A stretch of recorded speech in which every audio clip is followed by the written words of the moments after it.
ബിസിനസിന്റെ അകത്ത് നമ്മൾ ആദ്യം നടക്കുന്ന സെയിൽസ് ആണ്. സെയിൽസ് നടക്കുമ്പോൾ നമ്മൾ ഒരു സാധനം സെല്ല് ചെയ്യുന്ന സമയത്ത് നമുക്ക് എന്ത് കിട്ടും? റവന്യൂ. നമുക്ക് അതിൻ്റെ അകത്ത് ടേൺ ഓവർ ആയിട്ട് നമുക്ക് റവന്യൂ കിട്ടും.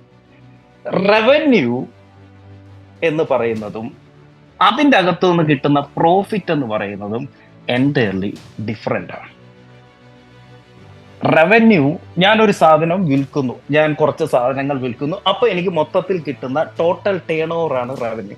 അതിൻ്റെ അകത്തുനിന്ന് എനിക്ക് കിട്ടുന്ന പ്രോഫിറ്റ് ഉണ്ട്, അത് എൻറ്റയർലി ഡിഫറെൻ്റ് ആണ്. ഇനി ഇതിൻ്റെ അകത്തുനിന്ന് ഈ പ്രോഫിറ്റിൽ നിന്ന് എനിക്ക് കിട്ടുന്ന ക്യാഷ് ഉണ്ട്, ഇത് മൂന്നാണ്. ബിസിനസ്സിൽ റവന്യൂവും പ്രോഫിറ്റും ക്യാഷും മൂന്നാണ്. ടേൺ ഓവർ ഉണ്ട് എന്നതിൻ്റെ അർത്ഥം നമ്മുടെ ബിസിനസ് ലാഭത്തിലാണ് എന്നല്ല. പ്രോഫിറ്റ് ഉണ്ട് എന്നതിന്റെ അർത്ഥം പേപ്പറിൽ നോക്കുമ്പോൾ പ്രോഫിറ്റബിൾ ആയിരിക്കും, പക്ഷെ കസ്റ്റമർ പേയ്മെന്റ് തന്നിട്ടില്ല, ആ സൈറ്റിൽ നിന്ന് പേയ്മെന്റ് കിട്ടാനുണ്ട്, ഇല്ലെങ്കിൽ നമുക്ക് പല രീതിയിൽ എക്സ്പെൻസ് വേറെ പല രീതിയിൽ വന്നിട്ടുണ്ട്, കാശില്ല കയ്യിൽ. പേപ്പറിൽ പ്രോഫിറ്റ് ഉണ്ട്, പക്ഷെ പെട്ടിയിൽ പണമില്ല. ഇതൊക്കെ എന്തുകൊണ്ടാണ് സംഭവിക്കുന്നത്?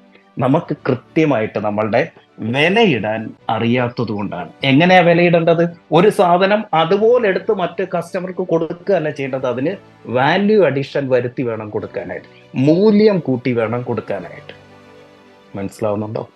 അതിന്റെ പേരാണ് പ്രീമിയം സെല്ലിംഗ് സീക്രട്ട്. അത് പഠിക്കണമെങ്കിൽ റവന്യൂ കൂട്ടാൻ പഠിക്കണം, റവന്യൂ കൂടണമെങ്കിൽ പ്രോഫിറ്റ് കൂടണം. അപ്പം നമ്മുടെ നാട്ടിലെ സംരംഭകർക്ക്, ഒരുപാട് സംരംഭകർ ആത്മഹത്യ ചെയ്യുന്നതിനെ കുറിച്ചൊക്കെ നമ്മൾ കേട്ടിട്ടുണ്ട്. പിന്നെ ചിലർക്ക് ഒന്ന് ആത്മഹത്യ ചെയ്യാനുള്ള പേടി കൊണ്ട്, ചിലര് ധൈര്യം കൊണ്ട് അത് ചെയ്യുന്നില്ല എന്നുള്ളൂ. പക്ഷെ സത്യത്തിൽ ഒരുപാട് ബിസിനസ്സുകാർ ഭയങ്കര പ്രസിദ്ധി കിടക്കുക. കാരണം ഡെറ്റ്, കടം.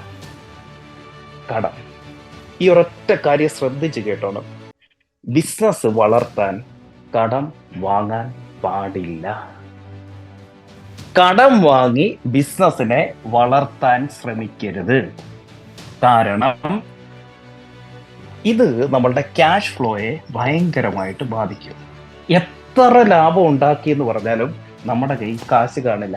ഈ കടമെന്ന് പറയുന്നത് അത് ബാങ്ക് തന്ന ഓടി ആയിക്കോട്ടെ, ബാങ്ക് ഇൻട്രസ്റ്റിന് തന്നെ ആയിക്കോട്ടെ, നമ്മൾ സ്വർണം പണയം വെച്ചുണ്ടാക്കി ആയിക്കോട്ടെ, നമ്മുടെ വസ്തു പണയം വെച്ചിട്ട് നമ്മൾ പൈസ റേസ് ചെയ്യുന്ന അങ്ങനെ ബിസിനസ് ചെയ്യാൻ പാടില്ല. കാരണം എന്താ? നമ്മൾ മനുഷ്യരുടെ തലയിൽ ഒരു ദിവസം മിനിമം 36,000 തൊട്ട് 60,000 ചിന്തകൾ വരെ വരുന്നുണ്ട് എന്നാണ് പറയപ്പെടുന്നത്. ഒരു ദിവസം 36,000 to 60,000 തോട്ടുകൾ നമ്മളുടെ തലയിൽ വരുന്നുണ്ട്. അതും നമ്മൾ ബിസിനസ്സുകാർക്ക് ഒരു പ്രശ്നമുണ്ട്, പലതും ഇതിൻ്റെ അകത്ത് ഐഡിയാസ് ആയിരിക്കും. പല ചിന്തകളും, പുതിയൊരു ഐഡിയ കിട്ടി, പല ഐഡിയാസ് നമുക്ക് ഇങ്ങനെ വന്നുകൊണ്ടേയിരിക്കും. ഇന്ന് രാവിലത്തെ ഐഡിയ അല്ല, ഉച്ചയ്ക്കലത്തെ ഐഡിയ, അതല്ല രാത്രിയിലത്തെ ഐഡിയ, ഇങ്ങനെ പല ഐഡിയാസ് നമുക്ക് വരും. നിങ്ങൾ കഴിഞ്ഞ ഒരു 5 വർഷത്തെ സമയം എടുത്ത് നോക്കിക്കേ, എന്തെല്ലാം ആശയങ്ങൾ നിങ്ങൾക്ക് തോന്നിയായിരുന്നു അല്ലെ? ഓരോ ഐഡിയ തോന്നുമ്പോഴും നമ്മൾ വിചാരിച്ചു, യെസ്, ഇതാണ് ലോകത്തെ ഏറ്റവും മികച്ച ഐഡിയ, ഇതുകൊണ്ട് ഞാൻ രക്ഷപ്പെടും എന്ന് തോന്നി. പിന്നെ കുറച്ച് നാൾ കഴിഞ്ഞപ്പോൾ നിങ്ങൾക്ക് മനസ്സിലായി അത് അത്ര നല്ല ഐഡിയ അല്ലായിരുന്നു. അപ്പോ നമ്മളുടെ ഓരോ ഐഡിയയും 2 തരം ഐഡിയാസ് ഉണ്ട്. ഒന്ന് ഗുഡ് ഐഡിയ, 2 ബാഡ് ഐഡിയ. നല്ല ആശയങ്ങളുണ്ട്, അതുപോലെ തന്നെ തെറ്റായിട്ടുള്ള ചിന്തകൾ നമുക്ക് വരാം, ഐഡിയാസ് വരാം.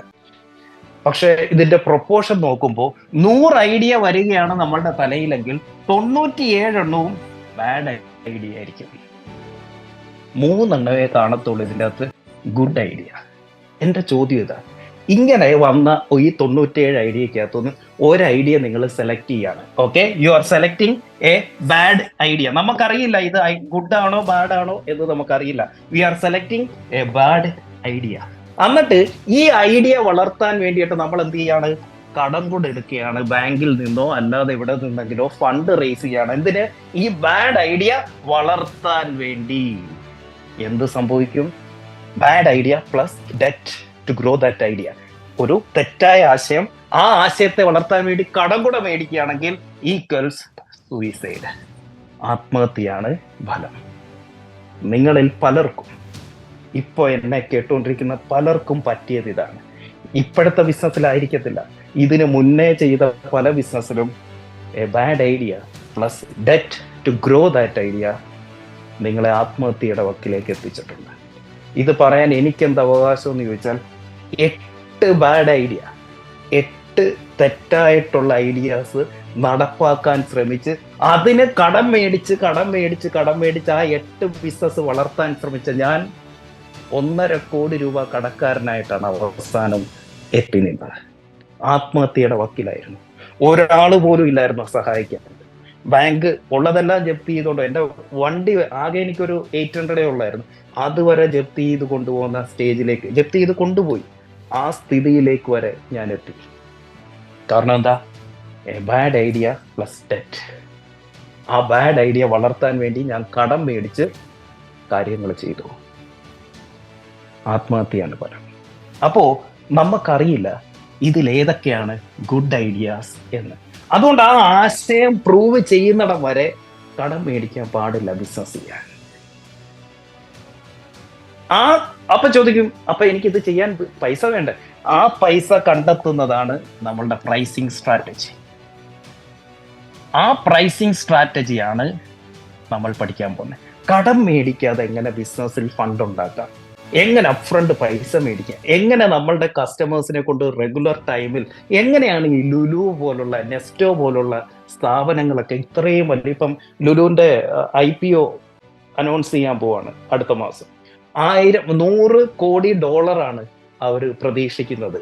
അതിൻ്റെ അകത്തേക്ക് IPO ലിസ്റ്റ് ചെയ്യുമ്പോൾ കമ്പനി പ്രതീക്ഷിക്കുന്ന ഇൻവെസ്റ്റ്മെന്റ് എന്ന്. എങ്ങനെയാണ് ഈ കമ്പനികൾക്കൊക്കെ മാത്രം വളരാൻ പറ്റും? അതേപോലെ തന്നെയല്ലേ നമ്മളുടെ നാട്ടിലെ ചെറുകിട കച്ചവടക്കാരും അതേ ബിസിനസ് അല്ലേ ചെയ്യുന്നത്? എന്താണ് ഡിഫറൻസ്? പ്രൈസിങ് സ്ട്രാറ്റജിയാണ് ഡിഫറൻസ്. ആ പ്രൈസിങ് സ്ട്രാറ്റജിയുടെ പേരാണ് പ്രീമിയം സെല്ലിംഗ് സീക്രട്സ്. നമ്മുടെ ബിസിനസ്സിൽ എങ്ങനെയാണ് നമ്മളുടെ പ്രൊഡക്ട്സിനും സർവീസിനും ഓഫറുകൾ സെറ്റ് ചെയ്യേണ്ടത്, ഇതാണ് നമ്മൾ പഠിക്കാൻ പോകുന്നത്.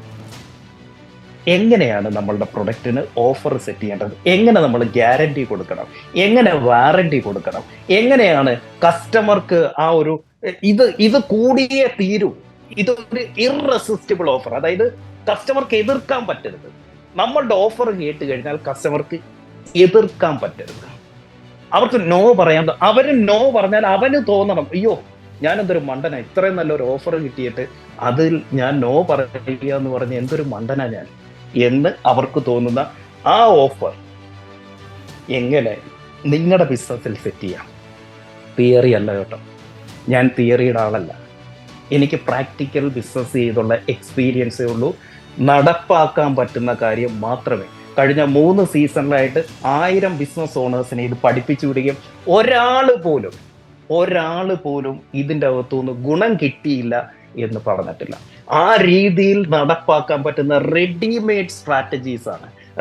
വെറും 7 സ്റ്റെപ്പേ ഉള്ളൂ. പ്രീമിയം സെല്ലിങ്ങിന്റെ ഈ പറഞ്ഞ ഓഫർ സെറ്റ് ചെയ്യാൻ വെറും 7 സ്റ്റെപ്പുകൾ മാത്രമേ ഉള്ളൂ. വളരെ സിമ്പിളാണ്. ആ 7 സ്റ്റെപ്പാണ് നമ്മൾ പഠിക്കാൻ പോകുന്നത്. പഠിക്കുന്ന ഡേറ്റ് ഇതൊക്കെയാണ്: ഫെബ്രുവരി 17-ാം തീയതി ദുബൈയിൽ, ഫെബ്രുവരി 28-ാം തീയതി കൊച്ചിയിലെ പ്രൈസ് വരുന്നത് 10,000 പ്ലസ് GST, 18% GST വരും. അതായത് 11,800 രൂപയാണ് ആ ഒരു ദിവസത്തെ പ്രോഗ്രാമിന്റെ ഫീസ് വരുന്നത്.